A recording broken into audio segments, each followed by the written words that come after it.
Good afternoon. It's Tuesday, and it's 1 p.m. Eastern, and welcome to Advancement Live. Advancement Live is part of the Higher Ed Live Network, a series of professional development web shows and podcasts which are always free and accessible to you in our archives at higheredlive.com and on iTunes. Be part of our broadcast by tuning in live and sharing your insights and questions using the Higher Ed Live hashtag on Twitter.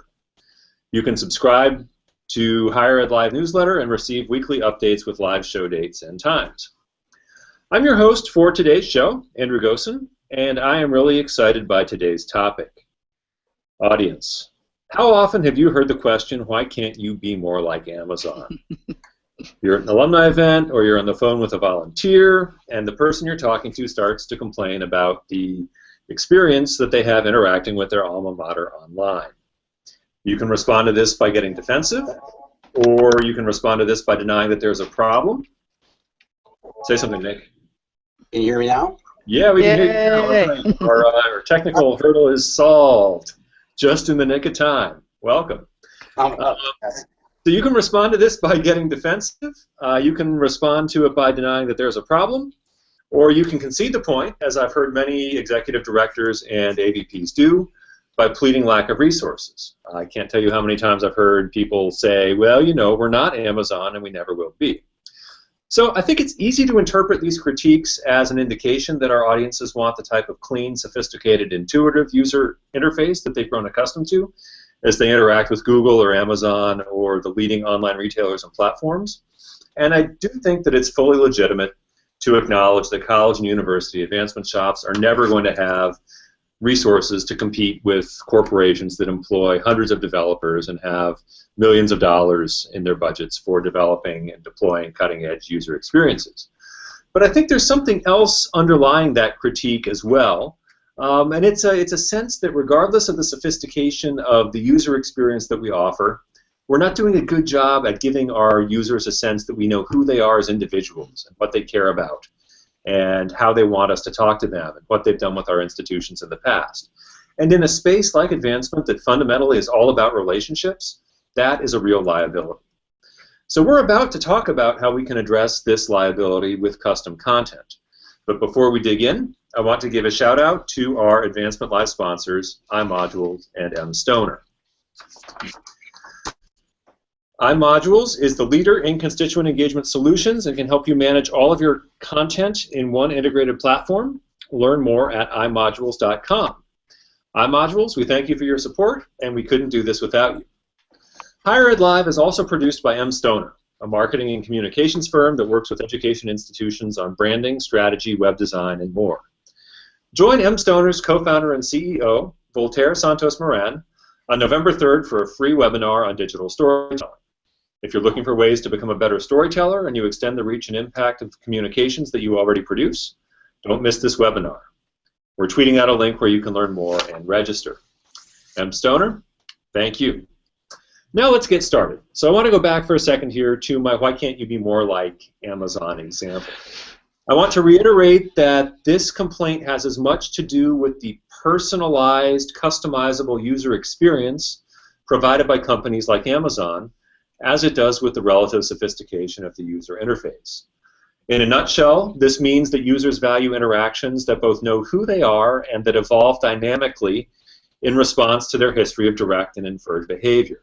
You can see this in features ranging from your orders, in which you can see the past history of what you've purchased, to the recommended for you features, in which the platform suggests things that you might be interested in based on your own past history or the behavior of other users that are like you. And it's not like higher ed is unaware of the potential of this sort of approach to online engagement. We're seeing concepts of audience segmentation and personas begin to pop up in higher ed communications, alumni affairs, and fundraising contexts. And it's clear that institutions are beginning to think about moving beyond the conventional one-size-fits-all communications and engagement strategies that we've used in the past. But it's a question of how do we go about doing this? One size fits all, we can all handle that with the staffing that we have available, but once you start getting into customized content for particular audience segments or even more profoundly individuals, suddenly you're faced with a fairly daunting challenge in terms of collecting content and then sending it out to the right people at the right time on the right channels. So today's guests are really well positioned to help us think through the emerging possibilities in this space, as well as the potential for moving advancement outcomes forward. Christine Tempesta is the Senior Director of Information Systems and Volunteer Services in the Alumni Association at MIT. She is responsible for the teams that focus on web development, data analytics, and advancement services, as well as volunteer leadership identification, recruitment, training, and stewardship. Christine is a strategist and ardent fan of technology, and she works online and off to create community and establish meaningful interactions between alumni, students, faculty, and staff. And she is a former guest on Advancement Live, and we're delighted to have her back. She's joined by Nick Zeckets. Nick is founder and CEO at QuadWrangle, a software platform that better understands alumni through social and database data to automatically deliver personalized content and appeals. So Nick and Christine, welcome to you both. Really glad that you're spending some time with us this afternoon. And let's start off with Christine. So Christine, you've been working in advancement in a number of capacities for years, and you've always been pretty forward thinking about how you can use technology to enhance the connection between MIT alumni and their alma mater, as well as MIT alumni and each other.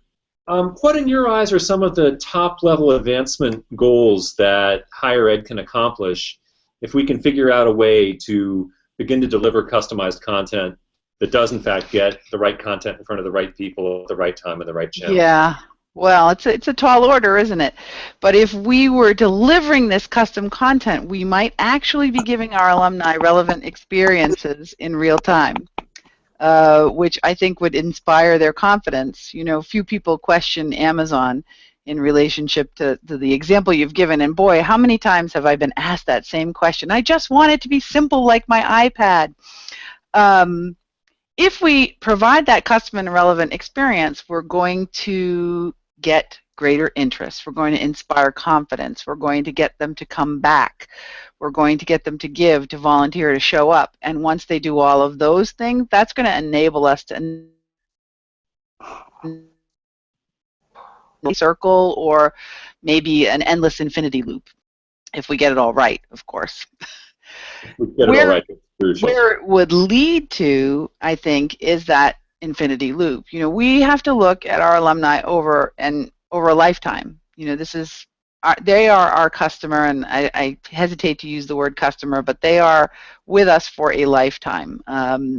Before they become alumni as students, and after, long after, and maybe their families too. So we need to think about that long view of their engagement and how we're going to continue to find ways, new ways, and innovative ways to maintain their interest. And I think that's an important part of what we can do with custom content. And I think that I'm really glad you brought up the point that this is a lifetime relationship, because that suggests that what the right content is for a particular individual, that may actually change over time. Absolutely going to change over time. I'm sure you didn't have the same interests that you do today as a parent before you were a parent, for example. We found a lot of our alumni, one of our initiatives with K-12 STEM education, would be interested in that initiative when they had kids. Not necessarily before, not necessarily after, but it was a great way for us to hold on to those alums when they were generally focused on child rearing or mid-career. So giving them the right content at the right time and incentivizing their return. So we have to find ways to give them something that they're going to appreciate when they come to our site and want to come back. And that is going to have to be a lot of carrots. And we have to create those throughout our communications and our marketing efforts. Now, you mentioned carrots plural there. That implies multiple pieces of content. Yeah. What are some of the challenges that you've encountered at MIT as you have taken initial steps in this direction of providing buckets of content that relate to where people are in the life cycle or where they are in terms of just general buckets of interest? Well, buckets of interest aren't too dicey, but people think that, you know, once you get down the personalization road, you may be becoming creepy. Like, you know, with social media, in the beginning of social media, when we were all beginning to become active in social media and we were following people on Twitter, there was this sense that, oh, you shouldn't follow your alumni, that's creepy, or you shouldn't friend your alumni on Facebook because that's creepy, or you shouldn't link with them on LinkedIn, that's creepy. Similarly, I hear similar kinds of concerns when you get to personalization. How much personalization do you want to produce so that the person receiving that personalization or experiencing that personalization knows that you know that about them? How creepy is that? And we have a lot of data. One of the things I think is a bigger hurdle than most people suspect is how much data we have. I think it's data and data analytics are an increasing part of our work, but I don't see every organization adequately capturing alumni interests, their ideas, their affinities, even their campus activities. How hard is it for an organization, an alumni organization, to get their student experiences, their student leadership, their sports, their living groups? We need all that insight, and we need insight about what they're doing today to make that actionable. And then once you have the actionable intelligence, you have to store it, evaluate it, utilize it, and put it into action. And we seem, in many cases across advancement, to lack the resources or have lacked the development of those resources to analyze the data that we've captured so far. So there's actually a lot that has to be done to make this work before you even get to the point of developing or curating content. Yeah, I think that's a step one that many people haven't, many organizations haven't even yet addressed. I know across advancement I hear a lot about, well, you know, we need a secure set of specific features. What is engagement? You know, what is the definition of engagement that could cross over all advancement teams? People don't know what they're supposed to measure or what their organization wants them to measure. Alumni relations has been historically thought of as this squishy, nice, good feeling thing, as opposed to counting heads of butts in seats, knowing who showed up, what their satisfaction rate was. That's all relatively new, you know, in the last 10 years in our business, I would say, at least adopted at the broader scale. And so making sure you know how to use the data that you have and you know, analyzing it and getting to that inferred behavior is really tricky, and it takes a special set of skills. About a year ago, we added a data analyst here on my team to be able to do. I may be contacting you with a request for a position description in the not too distant future. Yeah, okay, will do.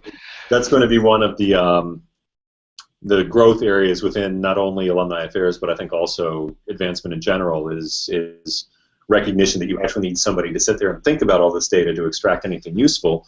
And sort of building on your point, I mean, there's great potential here, right? But it is a double-edged sword in that if your data is wrong, that's probably the only thing worse than giving people generic content is giving them content that's based on erroneous data. Yeah. It's just them indisputably that you actually don't know who they are and what they're interested in. Right. Yeah. Absolutely.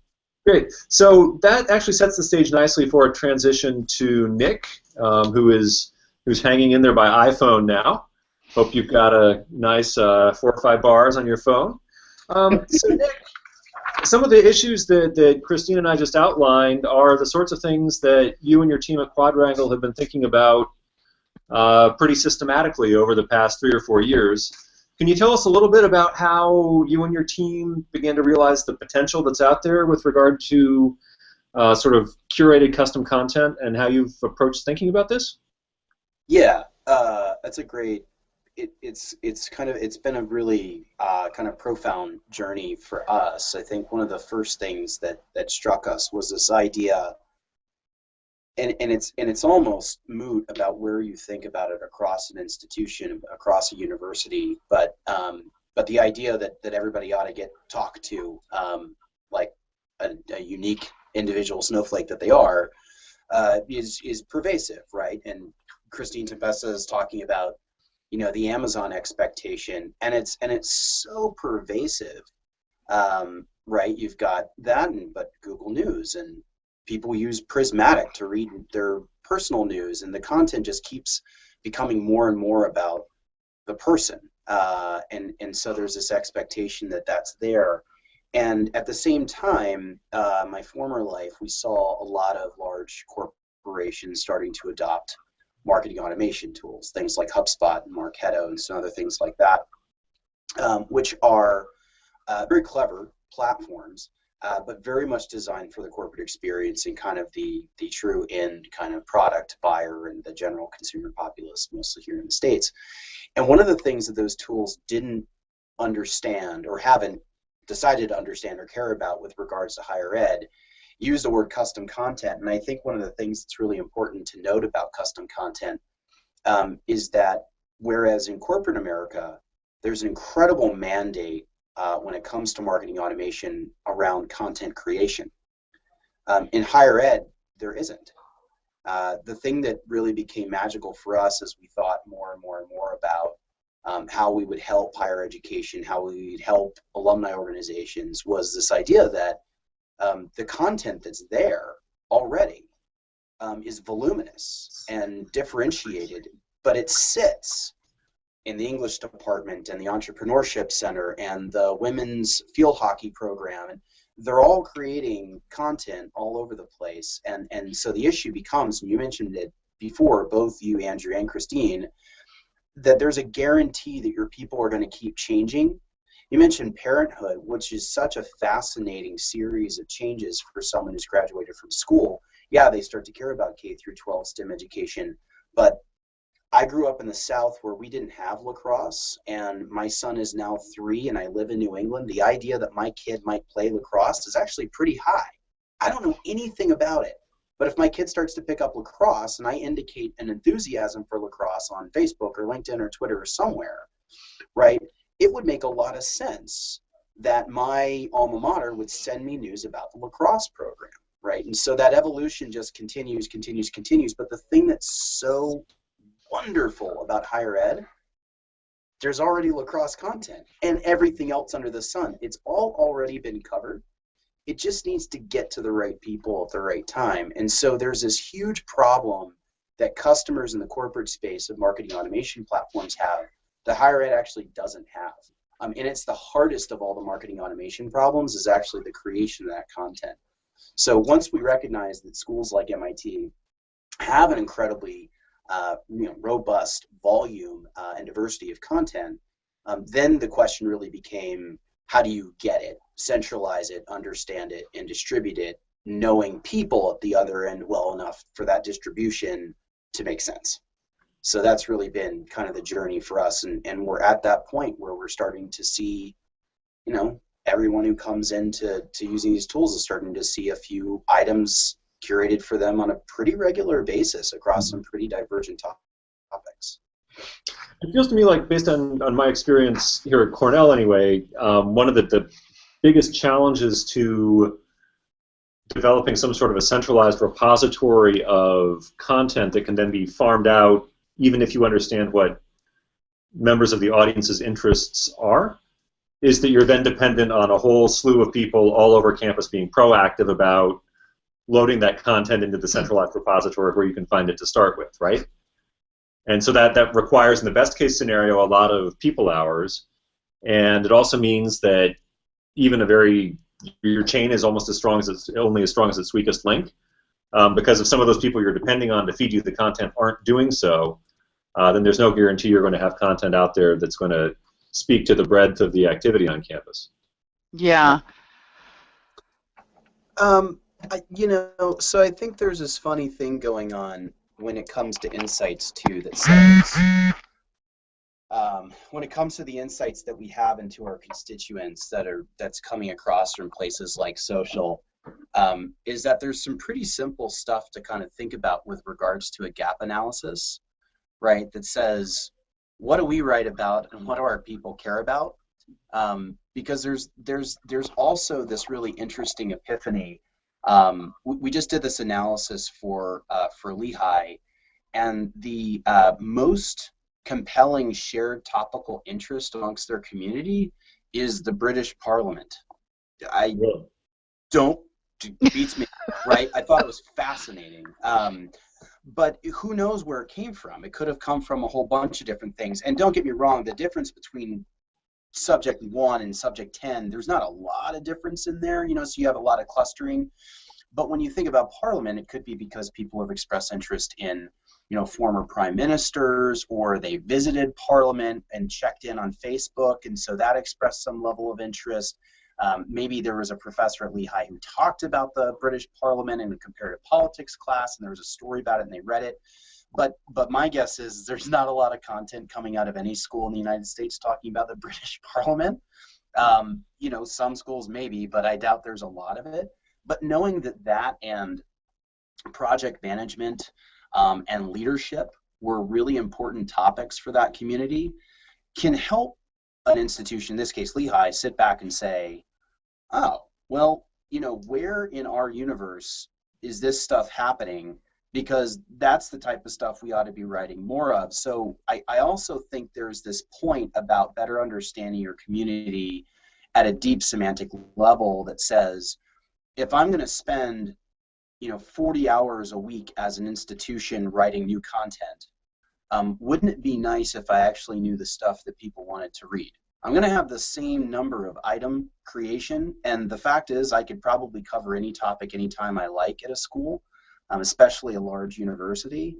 But right now, the journalist process, the editorial process in higher ed, I think by and large is a lot of, you know, gut and spaghetti against the wall, whereas I think this data can also provide that other benefit that says, I don't know that you have a content count problem, but there might be a content resonance problem, and it says, spend less of your time writing that and more of your time writing this, and you can feel good about that focus because there's data that tells you that there's some resonance there. Mm-hmm. So it almost feels like without that type of data about current interests of audience, there are two traps we can fall into, one of which is assuming that the audience cares about what we care about because this is the kind of stuff that we think about all the time. And then the other potential trap is making erroneous assumptions about what they care about that are based on the types of institutional data that we do have about them, which ends you in the proverbial trap of assuming that because somebody graduated in engineering, they only want to hear about engineering when what they really care about is art, right? There's a third trap, Andrew. One more. The third trap is trying to serve all the departments, labs, and centers on your campus because everyone thinks that their content is number one. So everyone must need to know about engineering, about cancer, about entrepreneurship, about whatever it may be, and therefore you should provide some way for your alumni, I'm speaking on behalf of a department here, to subscribe to my newsletter because everyone will want to know about X. And that's not a task I can take on. It's just too difficult with, you know, so many departments, labs, and centers on a campus like MIT's and so much content to even try to be the gatekeeper for that content for alumni. So I don't want them coming to my site to register for the MIT Museum's e-newsletter. I don't want to do that. I don't want to be that middle person. Right. And there's also an inherent danger there, Christine, and this is something that we've been saying forever. Early on in our research, there was this idea of, oh, let people pick their own tags, right? Basically subscriptions, right? So I'm going to define myself. Well, when you test that process out with alumni, what they do is they define themselves in the terms that they already define their alma mater. So if they remember being an engineering student while they were there, or they remember loving the football team and they still like football, what they would do is they would say engineering and football. But they don't play football, and they're not even an engineer anymore. But that's just how it is that they remember defining their experience. So I think the same thing happens with these subscriptions, is that people are going to go and seek out the subscriptions that they already have an inherent thought that this is a thing my school provides, right? And I always love to give this great example, and it comes back to the parenting thing, which I think is just such a huge deal, probably because I'm in the middle of that experience and I love it. But my alma mater, the University of Arizona, doesn't know, they do know, but didn't know that I'm a parent to a toddler. And fascinatingly, the U of A, about 6 months ago, produced some profound research out of a sleep research center on toddler sleep behaviors. Well, hot damn, if that isn't something that every parent to a toddler who graduated from the University of Arizona ought to be reading.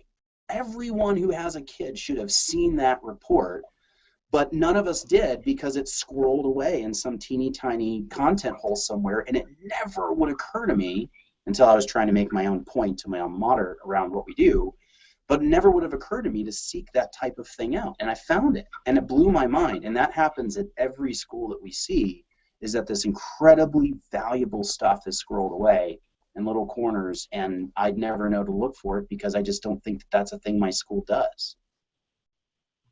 So it feels like one of the real challenges then is surfacing the content and associating these interests that aren't necessarily based on any type of institutional data with individuals in such a way that you can actually push it out to them or make it apparent when they come and they visit your web properties. So Nick, can you talk a little bit about how you have approached resolving that particular issue? Because I think that's really one of the core challenges here that must be addressed for us to be able to do that at scale, and a meaningful scale. Yeah. So when we started down that path, there was this first thing that said, we've got to get all the content. And that's like really hard, because there's all these sub problems inside of that keep stacking up.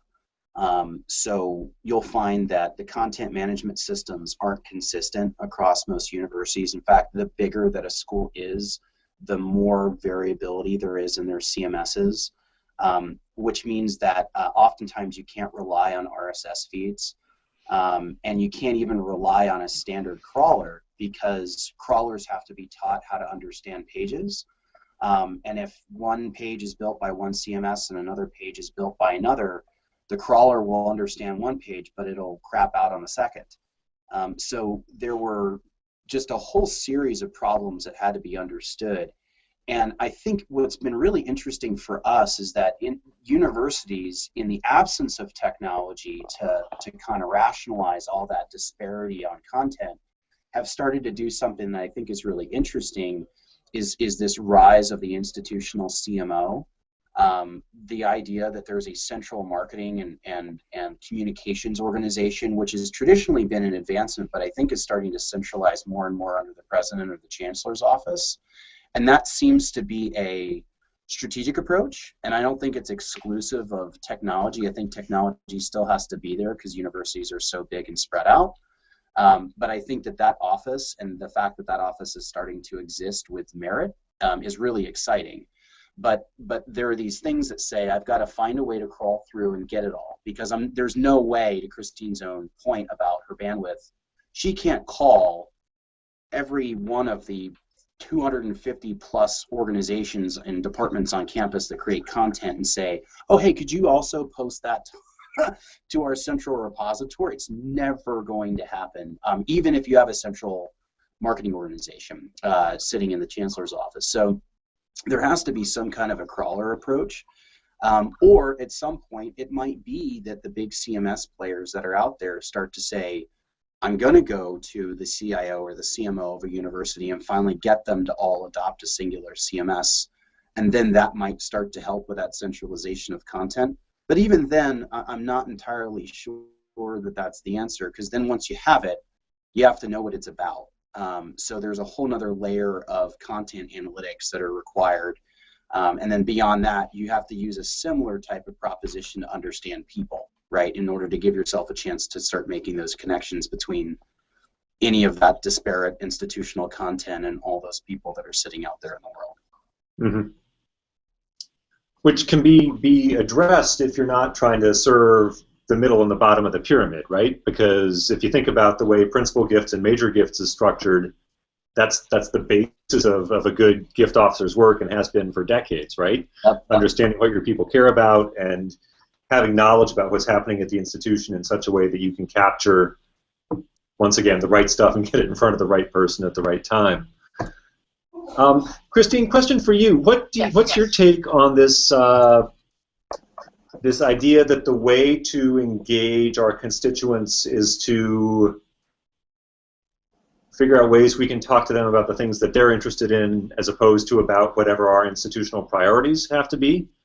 Do you think there's going to be sort of innate institutional antibodies that can't handle that notion of decentering our own priorities and focusing on what people are looking to actually learn about? There's always people like that, but it will be a difficult experience, but we have to all focus on the user experience first. What is it that the alums really want?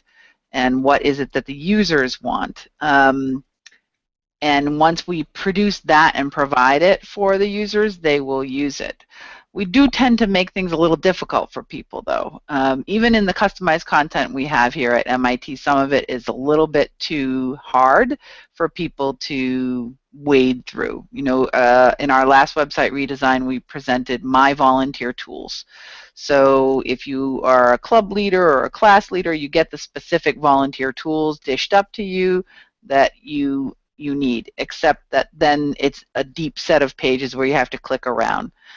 In our current site redesign, we're thinking more of a knowledge base where you get some key alerts, where you get some focused information based on your role, and then you can search the knowledge base for anything else you might need at 2 o'clock in the morning. Mm-hmm. Try to make it easier for people to access and more intuitive, because right now, even though we do give them some custom content, it's too difficult to wade through. Do you have a sense that there's a maximum amount of content volume that any one individual is going to be able to try to tackle at any one point in time? Yeah, we're thinking about what the key things we want to deliver custom and personalized content on. What are the key arenas? You know, is it geographic? Is it role in terms of volunteer or donor?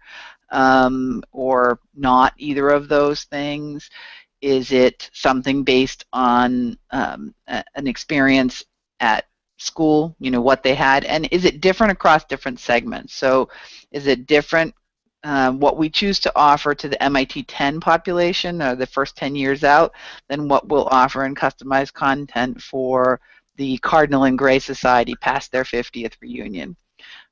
Because we think that there's going to be different desires there. You know, if you're past your 50th reunion, you may have moved around, but you're probably, geographic might be a good way to go. MIT 10, we may not even know where you are. Mm-hmm. We might have your electronic signature or where you are electronically, but not your postal address. So it requires a lot of thought, and you can't dish up everything. So you have to decide. We have some specific strategies that we've been following in terms of MIT 10, 11 to 24 years out. We've typically lost people in that period, so we've been looking to find ways to keep that group engaged. We've been looking at friends, you know, non-alumni. So we have some strategies that guide our thinking in terms of segmentation, and then we'll set aside specific space or visual space on the site for that personalization, customization. Mm-hmm. Do you offer any sort of push of content as opposed to having it there when people visit the site? You mean via email or text, or? Yes. Yeah, so it goes out to them as opposed to... Yeah, lots and lots and lots and lots. And we, like lots of organizations, have become more sophisticated in terms of segmentation and A/B testing than we used to be. We could still improve. We still like to do really broad brush stuff, especially when it's, you know, a big event for the president in the XYZ geographic area. We have a tendency to say, well, let's just tell everybody. In a couple of tests for different events, we've found that if we just tell the people who are interested, we get the same turnout as if we told everybody. So maybe we don't need to clutter up everybody's email inbox. Mm-hmm. We are just getting ready to start with experimenting with text messaging. And to that end, right now, we are collecting permission to text when you log into the site. So you're getting a pop-up if you haven't given us your permission to text you, and we know you have a mobile phone. So there's a lot of little steps that we're taking to get ready for more and more customization and personalization. Nick, what's your sense of this whole volume issue of how much content can we reasonably expect one of our constituents to actually consume? Yeah.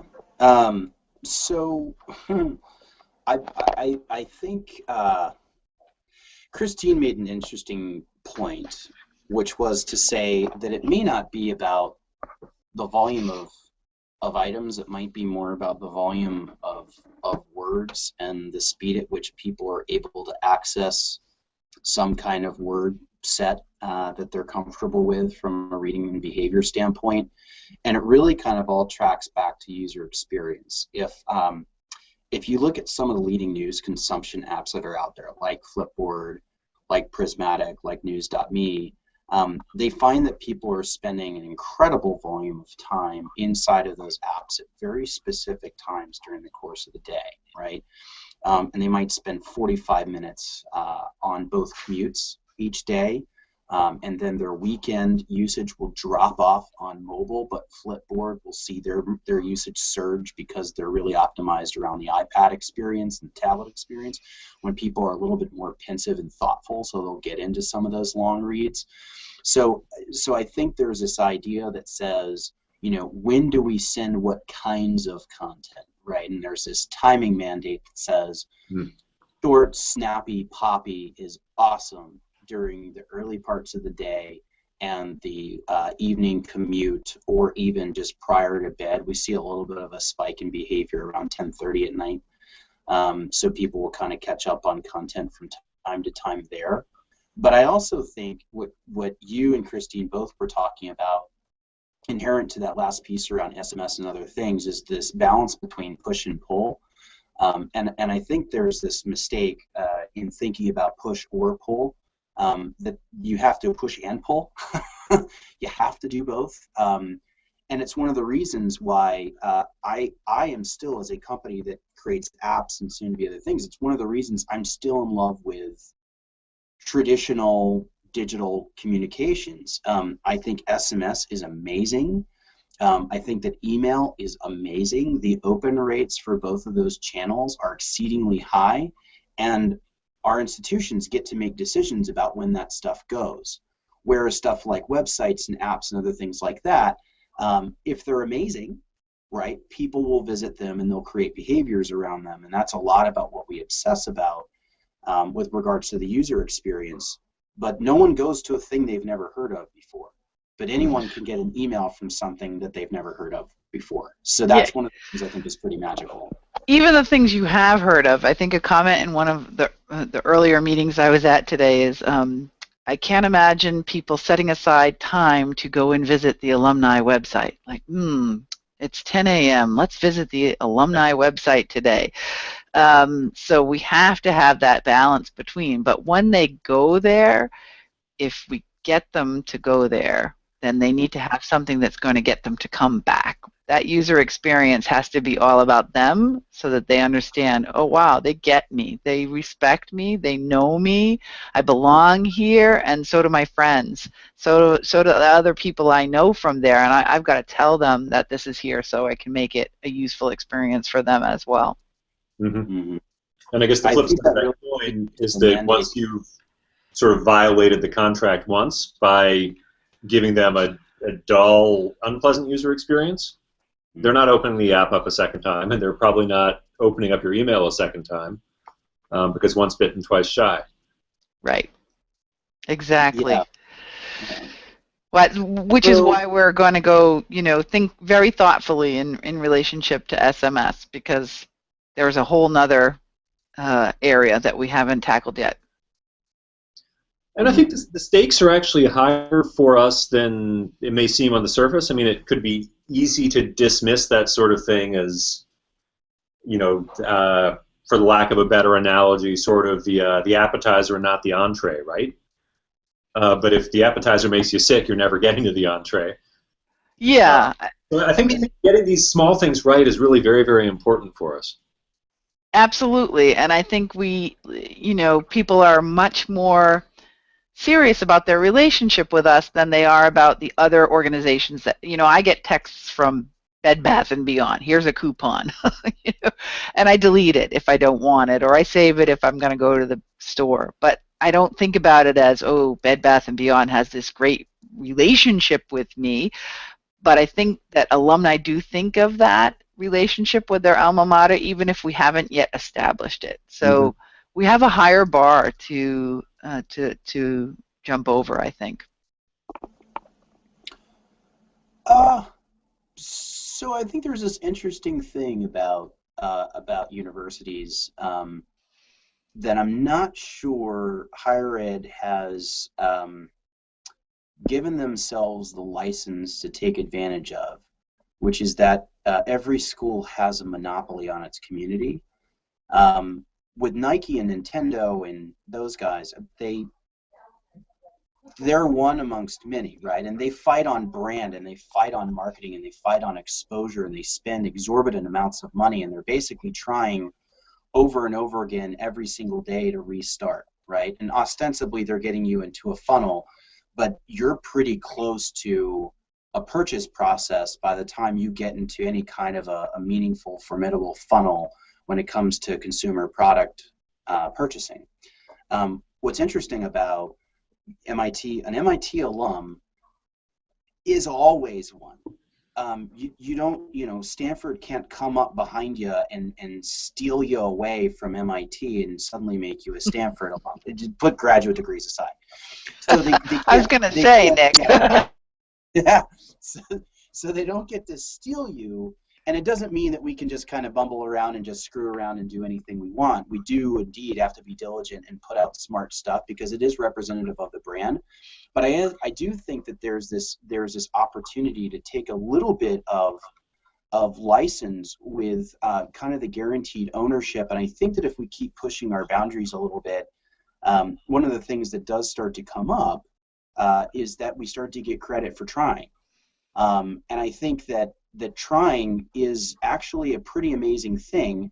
And then I think that there are really cool communication strategies to say, hey, we tried a thing. Part of it wasn't great. We fixed that part. Or the whole thing totally crapped the bed, and we tried. But what we're doing is we're listening to you say stuff to us, and we're trying. Not that I want QuadWrangle to be a thing that people try and toss, but there's this thing that comes up where people are out there, and I think some of the more inventive and thoughtful organizations are starting to recognize that they have a monopoly, and as long as their efforts are viewed as being a meaningful, thoughtful effort, right, that they can keep trying new things as long as they don't stop trying. And I think that's one of the things that I always get excited about when we talk to certain offices, is you go, oh, those guys are trying new, cool stuff, and that seems exciting to me and pretty prescient. Yeah, we've been doing some small experiments, delivering just a little snippet of content. One that I think I mentioned to you, Andrew, is we typically do this at the fiscal year end and at the calendar year end. We provide a little pop-up that invites you to contribute if you're currently a non-donor in the calendar year or the fiscal year. And there's a button that says skip this, because we want to give them an easy experience, an easy way out if they want to. And last December, we were looking at the statistics, about 80% of the people did click the skip this. However, we did get over 500 gifts, and we raised over $350,000 from that simple pop-up that personalized to the non-donors. Yeah, they wanted to have that opportunity to make that gift before the calendar year end, so they could claim those things on their tax return. So we gave them a little incentive, and off they went. It doesn't take too much. You know who your non-donors are. I know every advancement shop knows who their donors and their non-donors are. That's a really simple personalization, customization that can be done relatively simply, and has good outcomes for us. Is that dependent on them being logged into your online community? That was dependent on login, but we're doing more and more with other things like cookies to ensure that we know who's coming back from various locales. So Christine, I'm glad you raised the fundraising aspect of all this. So Nick, I totally take your point that the alma mater loyalty monopoly exists, and my sense is that the alma mater connection is likely to get you a first look if you're trying something new. But then if it turns out that it's not interesting, you sort of burn through your goodwill, and they may return to something else that's more interesting. But I'm interested now in talking a little bit about sort of more specific institutional goals, like getting people to volunteer and getting people to give, and how custom content might help us actually move people through those funnels and along those pipelines in such a way that we actually get them to take one of those steps that relate to our fundamental KPIs. What are your thoughts on that? And let me sort of preface that question. We had a really cool experience over the past 3 or 4 days, and we've got a crowdfunding project that is up right now. It's a graduate student at our lab of ornithology, and she's basically raising to buy satellite time so she can track these Clark's nutcracker birds that are essential to spreading seeds throughout Yellowstone. And so the health of the Clark's nutcracker population and the health of the trees are intimately intertwined. And so she's been doing this research. She needs an additional year of satellite time. We're crowdfunding for it. Great project. But what Lab of O did that was so smart was that late last week they hit Facebook with content that related to just ecological connection between the two. And then they followed up yesterday with the project saying, hey, were you interested in that story? Here's how you can actually help move the ball down the field on that research. It feels to me like that's a really good example of combining the right content with the right ask at the right time in such a way that it can make a difference. And in this particular case, she jumped from 31% funded to 95% funded or something like that. Yeah. In the space of about 12 hours. It was amazing to see. But it absolutely has to be devoted to the marketing strategy and vice versa. There's this cool thing about content and about how illustrative it is, right? It says from that own Facebook example, right? If you could have harnessed everyone who had an impression against that story and then spent time with it, or otherwise was interested in ornithology, or otherwise was interested in nature tracking through satellite imagery, or if you had a list of those people, right, you'd say, that's my list, that's my donor group. And relative to that idea of donors, non-donors, that's the kind of list of people that when the alignment's so strong that it might be the time that a non-donor becomes a donor.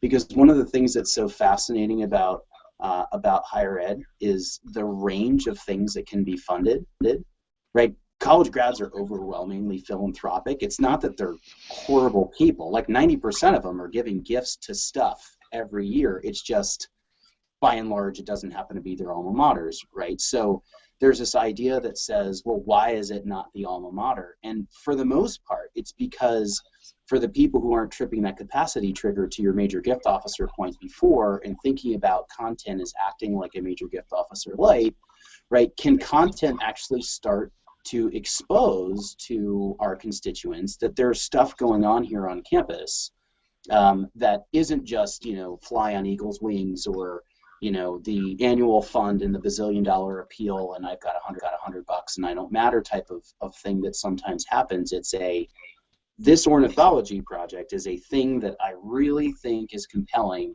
and isn't it so cool that also it's happening within my own alma mater, right? Can the unique ask be the lead and the institution be the platform? Right, and I think that's where content plays such an incredible role, because it helps to start to those people out and show that interest. And then that gets really interesting, back to your point that you made right at the beginning of the show about how colleges and universities are one of the most consistently large-scale producers of content in the world, and they've been doing so for 1,000 years, right? I mean, obviously less frequently back in the days of the early Icelandic universities and so on and so forth. But one of the things that I've been spending a lot of time thinking about recently is, what if we took advantage of that volume and the scale of our platforms, and we started appending fundraising opportunities to almost all of the content that we produce? So imagine if calls to action. Yeah, call to action, right? So, Yep. so if you're producing 1,000 pieces of content a day, and part of the process of dotting the final I's and crossing the T's is there an existing appeal that this could be related to? And if so, how do I bake that into the footer of the piece of content? Or is it worth putting something in place that lets you actually create a whole lot of little micro appeals, sort of an almost customized crowdfunding project for each piece of content? And then what I love about that concept is that then not only will there be a revenue stream associated with the content, even if it's only, you know, $10, $100, $1,000 per story. You multiply that across 1,000 pieces of content a day, suddenly you're talking about not negligible sums, right? But then, I mean, to Nick's point, then you're also generating leads. And if you can combine all these leads in the hands of the people who are thinking about the broader fundraising strategy, it seems like if you can do this at scale in a way that's semi-automated, that you'd be crazy not to take that approach. But it just requires us to think about fundraising and content as two sides of the same coin, as opposed to discrete activities. Yeah, right, and it doesn't just have to be about fundraising, although that is an important part. Calls to action could be, you know, something about read more of a like piece of content. Oh, you like this? Give us more. You know, to go back to your Amazon example. So we're using the calls to action on the QuadWrangle app for different things, for fundraising as well as for introduction to additional content, in addition to introduction to events and things of that nature. Mm-hmm. So trying to tie, if there's a story about scholarships, you know, a scholar. Let's say there's a great story about a student who's also a scholar. Can't we tag that with, would you like to give to scholarships when you're done with the story? Or volunteer for the Alumni Exactly. Admission Ambassador Network, so we can get more people like this to the campus, right? You got it. Yep.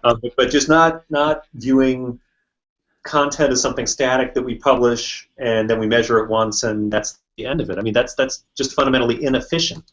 Right. When you think about it. Right. I think what's so fascinating about this is that there's this huge world called ad tech that's out there that doesn't exist in higher ed. And there's this really awesome concept called programmatic advertising. And programmatic advertising is best exemplified by Huffington Post. Huffington Post says, hey, Nike, what do you got coming out this fall? We'll go write a bunch of content that's very much related to that, and then we'll stick your ad for the new Air Jordans next to this story that we miraculously wrote about Air Jordans. And guess what happens? They get a 5 times higher click-through rate than a regular banner ad on the web, right? And the thing that's cool about that HuffPo example that goes back to my marketing automation statement from before, it's the exact same thing. It says HuffPo has to go and find the advertiser and then backfill in order to be that platform. Mm-hmm. In higher ed, the ornithology fundraiser that's going on, I have absolutely no doubt in my mind that even before the Facebook post went out, there are probably 3 or 4 stories from across the Cornell enterprise that over the course of the last few months had some relationship to that research. Mm-hmm. It's all there. It's just the relationship mapping that's so important, and I think is so opportunistic. Like, hire, make more. What they need to do is they need to get more out of what they've got, right? And that's all about the connective tissue. Yep. So that was quotable. We have 3 minutes left, so let's close with this connective tissue issue, so to speak. If we're beginning to try to do this sort of mapping, what are the initial steps that we need to take once we've conceded that this is something worth pursuing? Start with your data. Yep. I think you have to know what you've got and what you want to get, and where you're going to store it, where you're going to put it, what are you going to do with it, and who's going to figure that out? Because it's a skill set to assess, to analyze these behaviors, these things that are happening. Who's going to figure out how to use that data and how to continue to collect more data and how to predictively analyze that data for the future. Great. Nick, what would you say is a fundamental first step? I think it's pursuant to the data piece. It's a facet of data, which is centralization, right? One of the things that's been really interesting to us as we've gone out there is that there are very few advancement operations that actually have like one list of everything people could give to. That to me is fascinating. I think that makes it that much harder once you do have the insight to start to go out and figure out, okay, no, where does this connect up to? Right? Because if I just had one phenomenal document and I could, at least as a major gift officer, or maybe the top end, middle of the funnel type of annual fund person, at least just search something once I figure out who a person was. If I could at least search something, I think that would start to give me an opportunity to prove out this idea that when I ask something relevant, that good things happen. But I think from the rest of the puzzle that it's an onion, right? Every layer that you peel back, you find new problems that you have to solve. And even here at QuadWrangle, we're way into the problem solving, but we still find new wrinkles, and the onion just seems to get bigger. But the idea that we've been talking about, I think, is right on. It says, let your current assets be your evangelists towards opportunities to give and to otherwise get back involved in your institution. Fantastic. We are just about out of time. I'd like to thank you both for spending the hour with me, and I hope the audience has enjoyed this conversation. Clearly, we're at the early stages of figuring out how we can take maximum advantage of custom content to advance our advancement outcomes. But at least we're talking about the right topics at this point. We're asking the right questions, and we're beginning to see some solutions emerge that make this something that's actually actionable as opposed to sort of a pipe dream. And I feel like even up until 2 years ago or so, this was something that seemed great in the abstract, but I didn't have any idea how I might actually move forward on it. We're now at the end of our hour. Advancement Live will be back next week with my co-host Ryan Catherwood, who will be talking about engaging MBA alumni. And once again, thank you to our sponsors, iModules and mStoner. As always, you can watch more shows from Advancement Pros on the Advancement Live archive located at higheredlive.com. Thanks to everybody who turned in live. And once again, Nick, Christine, thank you so much for joining us. You've been great guests. Thank you, Andrew. Thanks.